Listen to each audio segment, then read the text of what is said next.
What's up, guys? Okay, so welcome to Living for Lunkers channel, and today we're going to be talking about what are the best baits to throw during early spring fishing. Because early spring fishing is coming up pretty soon, and I'm sure a lot of you beginners or people who don't really fish a lot are going to fish this year, and are wondering what baits you want to throw this year. So instead of going on the internet and typing in what is the best bait to throw for bass fishing, watch this video and I will tell you exactly what baits are the best for this early spring and exactly what colors are the best as well. So, to begin with it, one of my favorite baits during the spring is the chatterbait. Okay, so all I do is I fish with a chatterbait about this color, gold blade, and this is Strike King chatterbait. And with this chatterbait, I like it because for you that don't know what a chatterbait is, or you already do know what a chatterbait is, um, this blade goes side to side like this. And what it does is that it irritates the bass and makes the bass kind of like reaction strike it or just action strike it in general. And this would be good. This white color will definitely be good for a cloudy day or a sunny day and the water's murky, and also it would be good for clear water as well. So what I mean by murky water is that the water is kind of like chocolate milk brown kind of color. So that would be a good color for that. But my favorite color to throw for murky water and while it's sunny outside, so it's sunny, maybe like 88 degrees, 90 degrees, doesn't matter. I catch them in the winter with this all the time too, is this, the black and blue chatterbait. The black and blue chatterbait is my go-to color for murky water and while it's sunny outside. Now, yeah, it won't have much of the reflectiveness from the blade, but it's much easier to see as well. Because this right here, so if you think about it, it's just like you do when you do frog fishing. Frog fishing, when you throw a frog in the water and it's white and it's super, super sunny, the fish is not really going to see that white color. If you throw a black frog and it's sunny outside, that fish can focus on the black color. Just the same for this. They can focus on the black and the blue color. And this chatterbait normally gets the job done for me.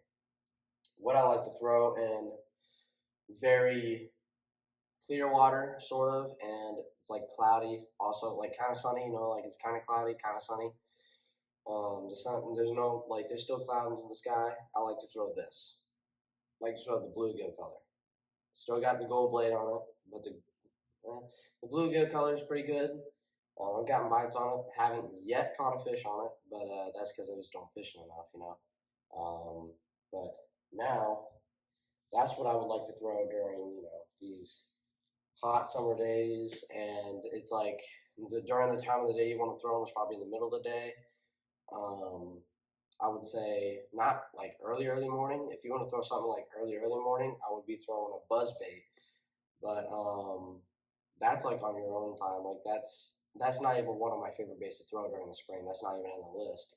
But I would throw these around in the middle of the day, closer to dinner time for y'all, or whenever you see the sun come out and the clouds are kind of out too, I would be throwing this.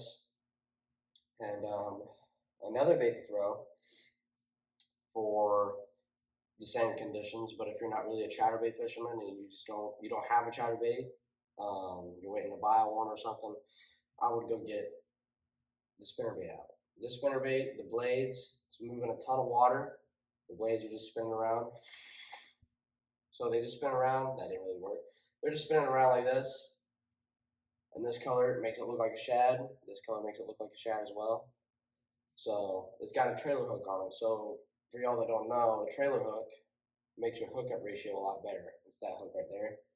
It's that secondary hook. That hook makes your hookup ratios a lot better. And whenever I'm like fishing a spinnerbait around, like this one, I continue to miss fish. And I'm telling you, it's because I don't have that trailer hook on there. So if I were you, get a spinnerbait, put a trailer hook on there, because that'll save you a lot of anger and save you a lot of frustration. So I would definitely put a trailer hook on your spinnerbait. This one doesn't have one on it yet. I haven't put one on it yet. I'm about to put one on it. So make sure your spinnerbaits have a trailer hook on. Now, we're going to get back to what we were talking about. The spinnerbait color. A good spinnerbait color is definitely the chartreuse and white. Chartreuse, white, black and blue, that's all good for murky water. That's all really, really, really good for murky water. And if I were you, I would definitely go for those colors. Now when it's, kind of cloudy outside, it's just like depends on what your water looks like when it's cloudy. So if your murky water looks like it's straight up chocolate, it's just like chocolate milk, then I would be throwing maybe a chartreuse exactly or a white. It's easier to see. I would leave the black and blue alone. For those of you that are going to be fishing, going back to the black and blue, for those of you that are going to be fishing outside, and obviously you're fishing outside, but if those of you that are fishing on a pond or a bank and you don't have like a fish finder, I would be casting in the spring towards the bank, not so much the deep end anymore, because these fish are really getting up in that water column again, and the water's starting to warm up a little bit more. So I would definitely start fishing around that shallow edges of the pond, or even if you're on a boat, fish under the trees, a little bit in the shade as well, because these fish are going to be out and around. They're going to be moving. They're not going to be at the deep end anymore. So you won't have to worry about casting the deep end anymore. Now, obviously, there's going to be fish in the deep end still, but they're not all going to be pushed down so deep. They're going to be up and out in the bank. So get your baits on the bank and move them around in places where it looks like a fish would be if you're just fishing on the bank like I do normally. If you're a swim bait fisherman, I am kind of too. I'm sort of a swim bait fisherman. If all you like to do is throw swim baits, go get this one. It's a Bass Pro XPS. It's super cheap, $5. It's got that chartreuse on the top, and it's got that white and clear on the bottom. That will be a really, really good color. And not only that, but it is not big. It's not big at all. Like, this is how big it is. It's not big. So you won't have to worry about only targeting the big fish with this. It's got some good action on it too. But for those of you that are a lot of swim bait fishermen, and that's all you want to do in the spring, here are some good ideas, okay? So I'm not going to go buy the 6 cents one. That's just too much money for me. So I want to go buy the Berkley one. It moves like that. This is straight up like 5 inches. This is just a 5-inch swim bait. Not big. Not big at all.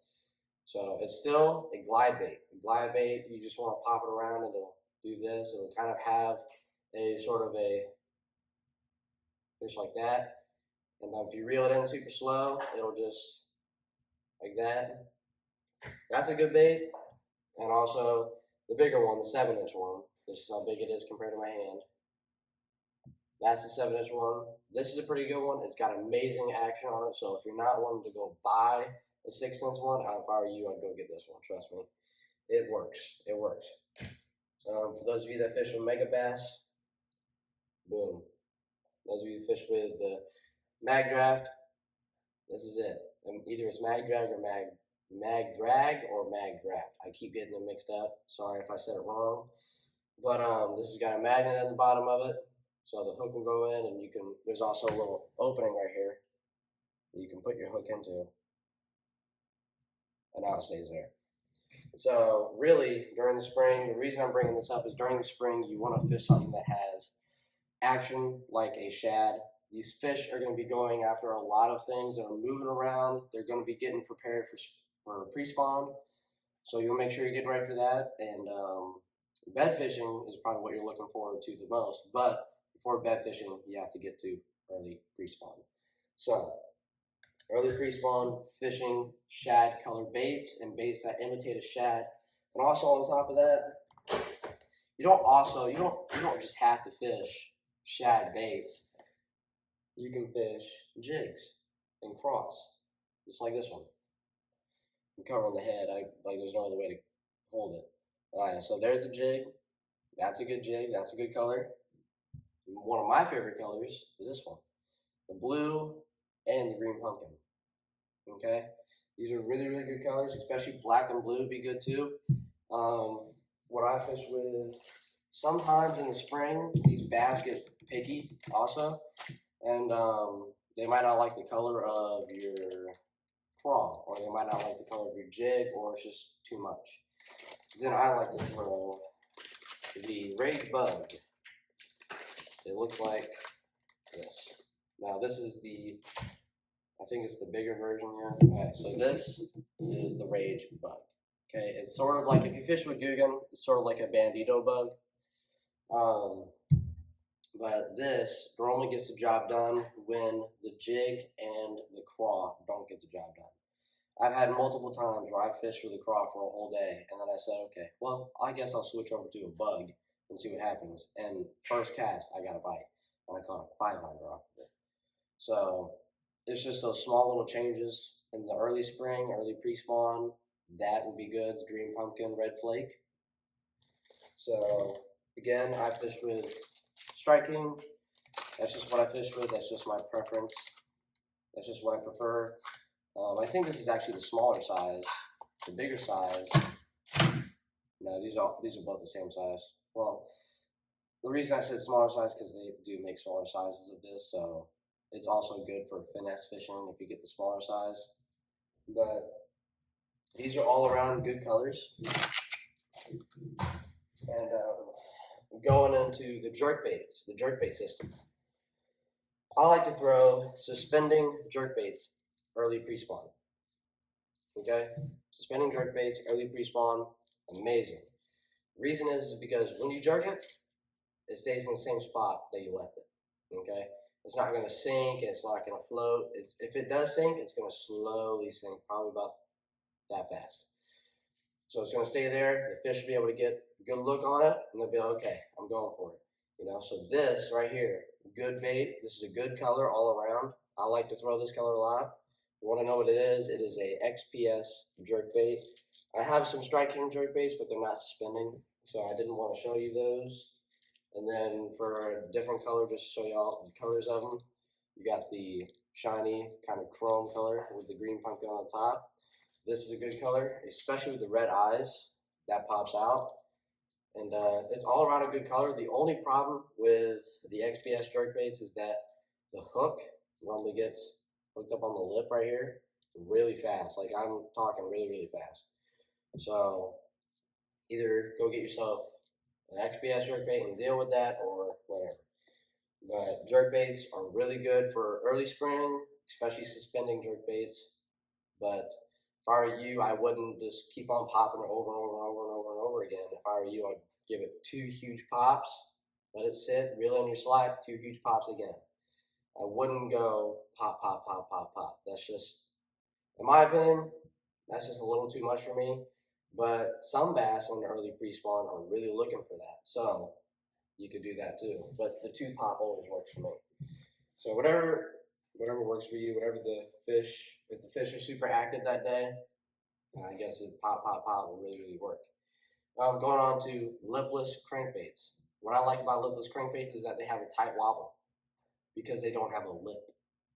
The lip, for those of you that don't know, a lip is this little piece.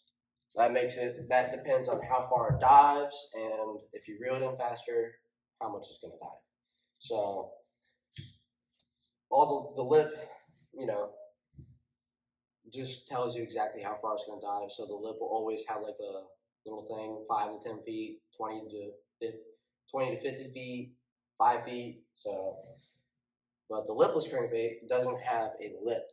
So it's just a very, very tight wobble, which is really, really good in the winter as well, but it's also good in the spring. And really, really good colors for a lipless crankbait is red in the spring.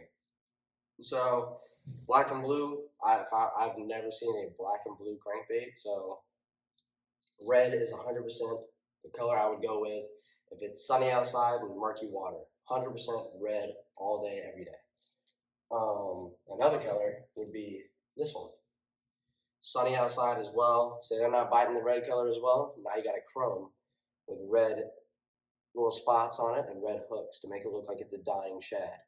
And that is a good thing. That's also a good thing for winter too. But right now we're focused on pre-spawn. So you want to get these in spots where the fish are really at and where they're biting. So a dying shad is just an easy meal for those fish. So once they see the red hooks, it really does look like blood is trailing behind the fish when you fish this. So if I were you, I'd go get that. And another good color, I would bring out the white crankbait, but I feel like that's just too, bland of a color, And I feel like a lot of people always mention the white. I wanted to do something different. So like if white doesn't work for you, now you can fish this color. This color is a white and blue. Now, obviously, it's not going to have the effect I want it to have right now. But it has the red eyes, the dot, and just the blue and kind of like a see-through but white. And what I like about this crankbait is that when it's going through the water and the sun is reflecting off of it, the blue and the white constantly are switching over and over and over again. So it's being blue and then it's going to be white. Then it's blue, then white. And that just makes that fish focus in and key on it a little bit better. And that could really, increase the hookup ratio and also, increase the bite ratio. Yeah, that's the lipless crankbaits. Red-eyed shad, Strike King. Like I said, everything I fish with is Strike King except XPS. I fish with XPS as well. But that is pretty much it.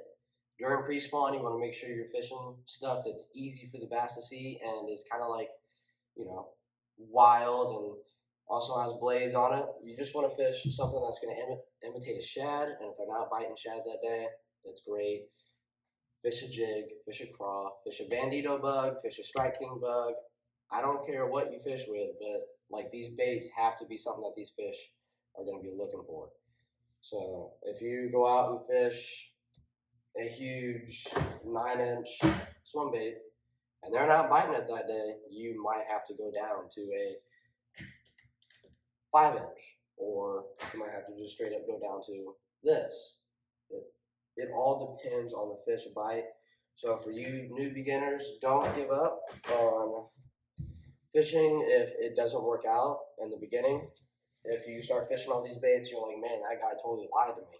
And trust me, I'm not lying to you. I've been fishing for a minute. I've been fishing for a hot minute, and I know what I'm talking about. So if y'all want to catch some big fish this early spring and get ready for this bed fishing is going to be fun. So get ready for that. And if I were you guys, if you want to get better at fishing, watch this video and subscribe. And like and subscribe so you can help this YouTube channel grow and we can spread fishing and spread Jesus along the way. So thank you guys for watching the video, and I hope you learned a little bit.